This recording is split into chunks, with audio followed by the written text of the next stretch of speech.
اعوذ باللہ من الشیطان الرجیم بسم اللہ الرحمن الرحیم یا ایہا الذین آمنوا ان من ازواجکم و اولادکم عدوا لکم فاحذروہم وان تعفوا وتصفحوا وتغفروا فإن اللہ غفور الرحیم۔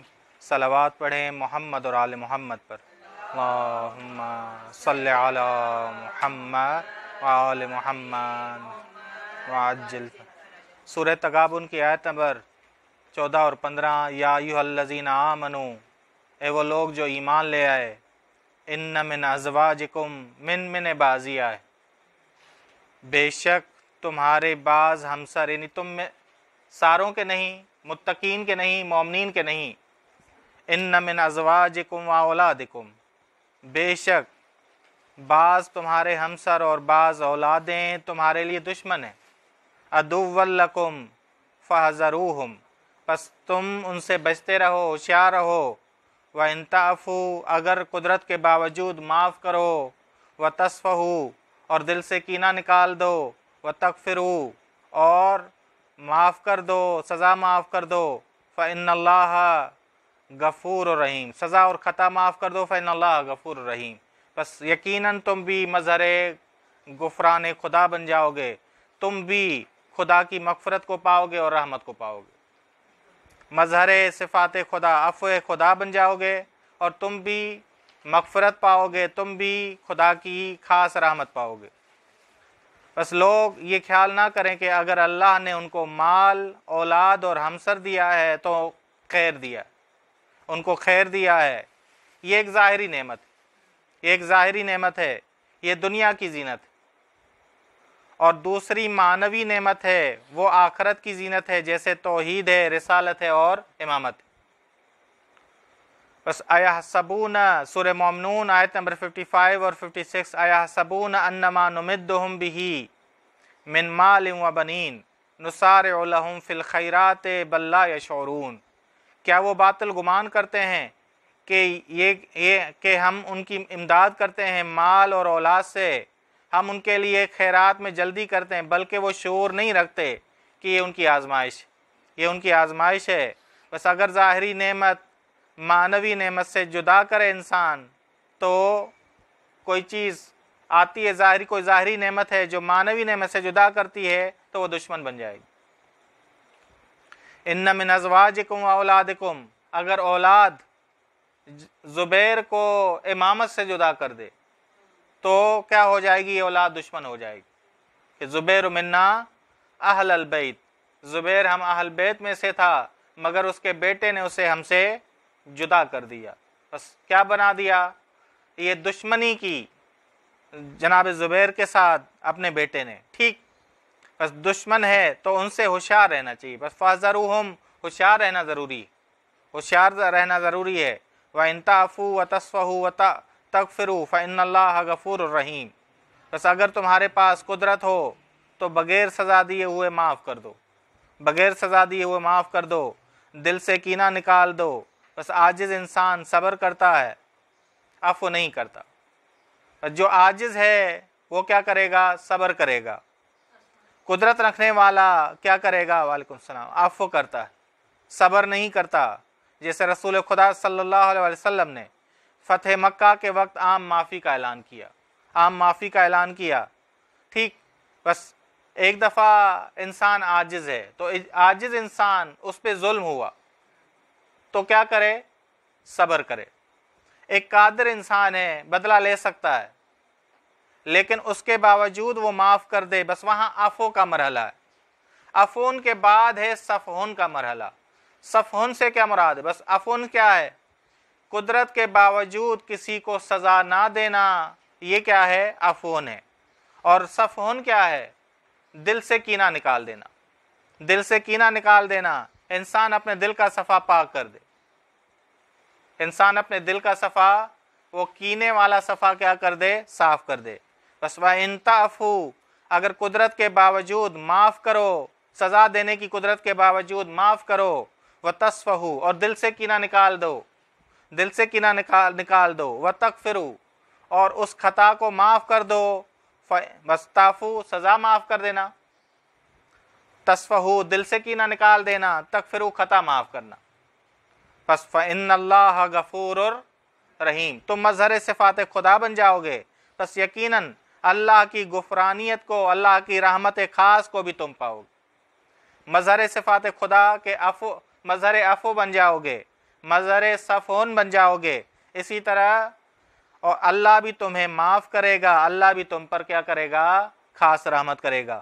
انما اموالکم و اولادکم فتنۃ، بس تمہارے مال اور اولاد تمہارے لیے محض آزمائش ہے۔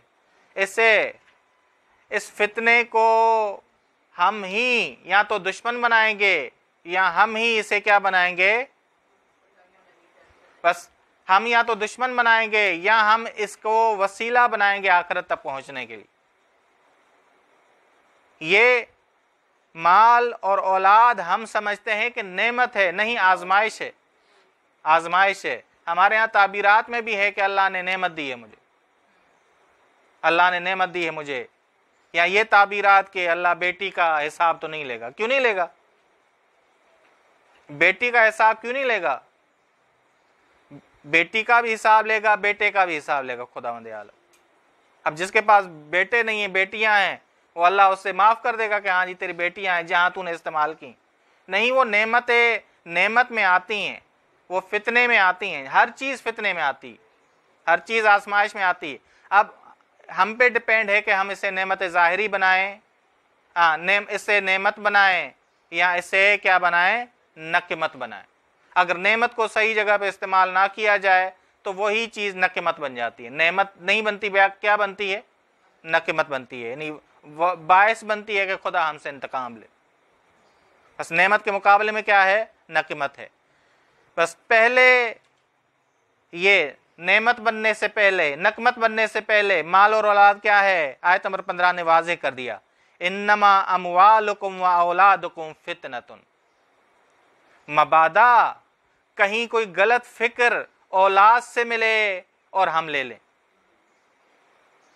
مبادا کوئی صحیح چیز دے رہا ہو اور ہم اسے نہ لیں، بس دونوں چیزیں ہو سکتی ہیں، دونوں چیزیں ہو سکتی ہیں۔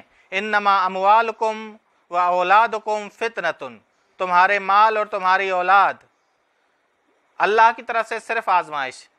اب اسے تم نے نعمت بنانا ہے یا نقمت بنانا ہے؟ نقمت بنانا ہے۔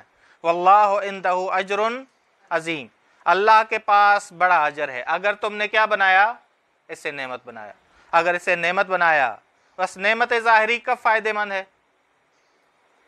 نعمت ظاہری، یہ نعمت ظاہری میں سے، مال اولاد ظاہری نعمتوں میں سے ہیں۔ یہ ظاہری نعمت فتنہ ہے، جب ہم مانوی نعمت کے ساتھ استعمال کریں گے تو نعمت بن جائے گی۔ بس یہ ظاہری نعمت جو ہمیں ملی ہے، ہمارے بس جس ظاہری نعمت کے ساتھ مانوی نعمت نہ ہو وہ کیا بن جائے گی؟ نقمت بن جائے گی۔ بس یہ ذہن میں رکھیے گا۔ بس اللہ تعالیٰ اسی کی طرف اشارہ کر رہا ہے کہ واللہ عندہ اجر عظیم، خدا کے پاس بڑا اجر ہے۔ یعنی رعایت کس کی کرو؟ توحید کی کرو، اپنے مالک کی کرو، جس نے یہ نعمت ظاہری دی ہے اس کی رعایت کرو گے تو یہ نعمت صحیح جگہ پہ استعمال کرو گے، اگر اس کی رعایت نہیں کرو گے تو نعمت صحیح جگہ پہ استعمال نہیں ہوگی۔ بس آیت نمبر 14 اور 15 اسی نقطے کی طرف اشارہ کر رہی ہیں کہ بس مال اولاد ہمسر اگر تمہیں غلط راہ کی طرف لے جائیں تو یہ تمہارے دشمن ہیں۔ بعض لوگ ہیں، متقین کے علاوہ لوگ ہیں جو اپنے ہمسروں سے، اپنی اولاد سے راہ مستقیم، راہ منحرف کی طرف چلے جاتے ہیں، راہ باطل کی طرف چلے جاتے ہیں، راہ مستقیم سے ہٹتے ہیں، راہ مستقیم سے ہٹتے ہیں۔ بس ہوشیار رہنا ضروری ہے۔ فَاحْذَرُوهُمْ، خطرے کا احساس کرو، ہوشیار رہو، ٹھیک۔